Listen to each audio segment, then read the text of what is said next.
basically quality of life. Quality of life of how you view your life. Quality of life of how you view your life, not even now and how you're living your life, but how you might potentially live it in the future. But for me, recovery is about a philosophical position, and it's twofold. So one of them is for me as an individual, regardless of any challenges and difficulties and tough times and sad times and disruptions in the path of my life, I can have a life that I want to live. It's a philosophical position that I can make my life worth living.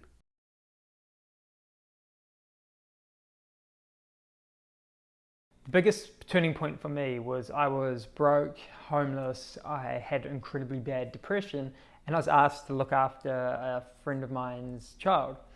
And seeing this 4-year-old girl running around the house, excited about life, picking things up and just finding so much joy in everything, made me realize that I was once like that.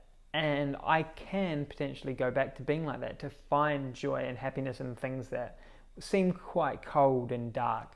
And so that experience of seeing this person having fun in a way that I hadn't kind of experienced in a very long time made me realize that I can put the steps in place to recover and once again live a good, healthy, happy, stress-free life. So 6 or 7 years ago, I was very stable, shall we say, very functional, if we're going to take a medical view.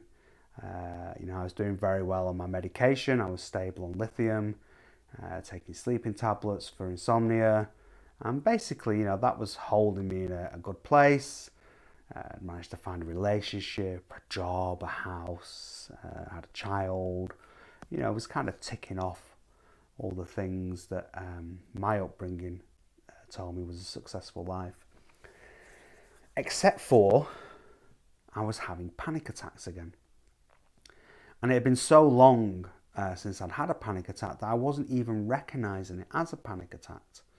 I was going once, maybe twice a week to the local emergency department, fearing that I was having a heart attack. Absolutely convinced. And I didn't just do this 1 week or 2 weeks. I did it for many weeks in a row.